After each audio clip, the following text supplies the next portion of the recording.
Hello everyone, welcome to soundproofguide.com. In this video I'll be talking about things that you probably should avoid when sound deadening a room, which means basically to make the room sound better. It's not soundproofing, you're not trying to stop noise from coming through a door or window.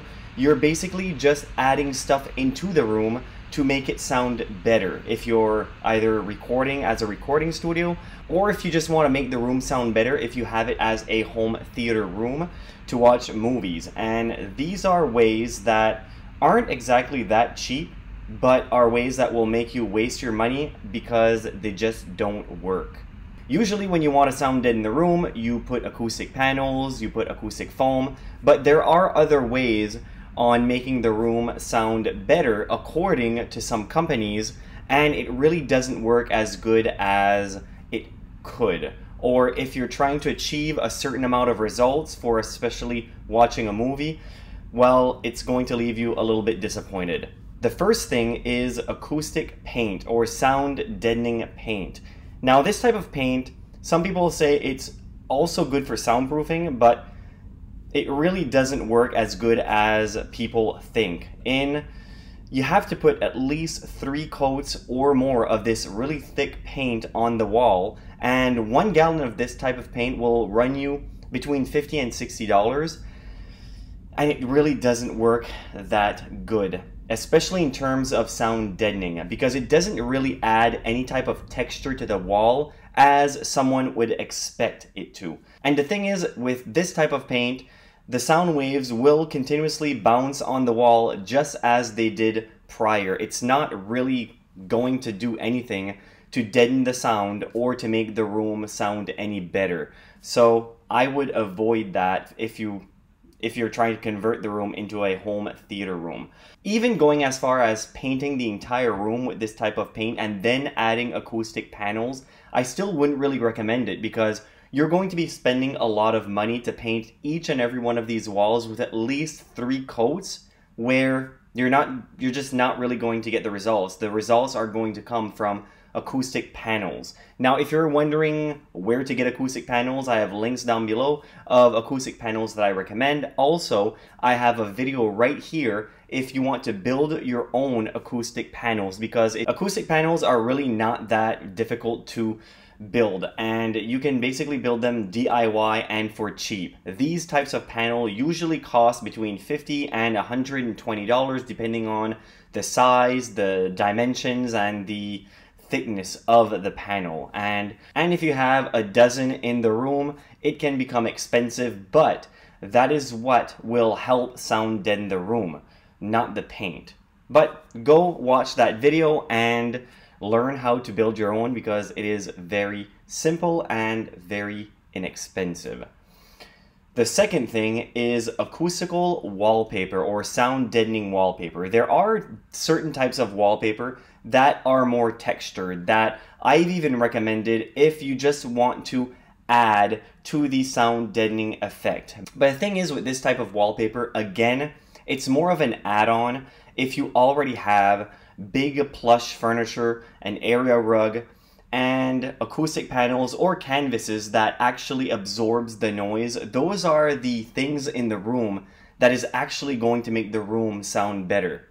The wallpaper is not going to be cheap, and it's not really going to do a lot in terms of sound deadening. It's still going to be relatively flat, relatively hard, even though there are some that are more cushiony, they have more texture to it.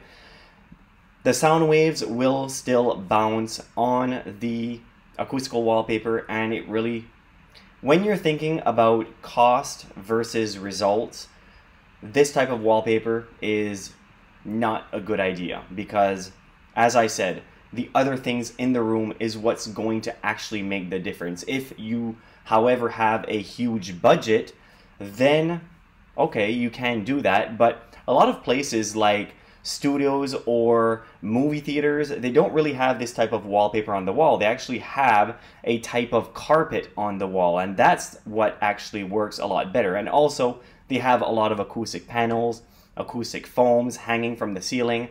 So if this type of wallpaper would really work that well, that's what they would use in movie theaters, and that's not really what you see in theaters. Another thing that doesn't really work that well for sound deadening is wood. A lot of people seems to think, and I've read a few comments of people suggesting different types of wood frames and wood decor on the wall that helps in sound deadening. Now, I've seen a few types of acoustic panels that are completely made of wood with some types of holes and things built into it to help sound deaden a room. But that's not really what I'm talking about. I've seen some people suggest putting just planks of wood on the wall that are still rough, and they seem to think that that absorbs a lot of noise. Now, it will do a little bit better than just a wall made of drywall where it's flat and hard. However, if you're going to think that it's actually going to help that much, it's not going to. You'll be quite disappointed. So also avoid putting planks on the wall in hopes to just make the room sound a lot better, because again, it's not really the wood that's going to make the room sound that good, it's everything else that you do.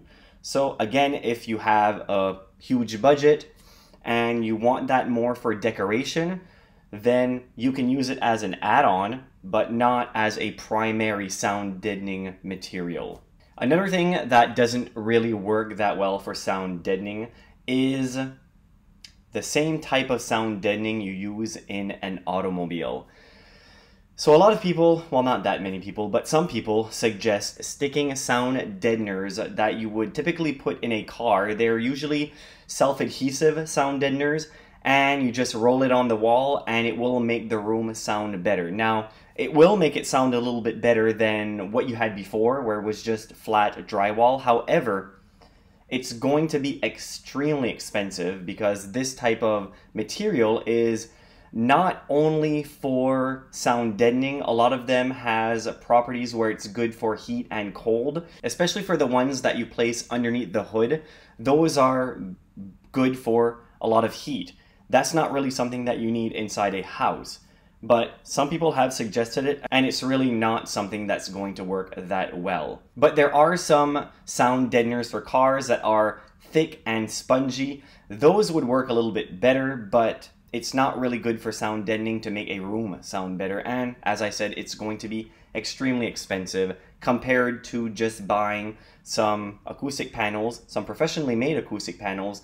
Yes, they might be expensive, but a lot of them, they look like wall art, and it makes the room not only sound better, but also look better. So if you're trying to make your room sound better, I would avoid using these types of material to help you in that type of project, because it's going to cost you a lot of money and it's not really going to work that well. Because as I said, especially for the one for vehicles, that's more of a sound deadener for vibration. That's why it's thin, it sticks right to the metal, and it's there really for a lot of the vibrational sound.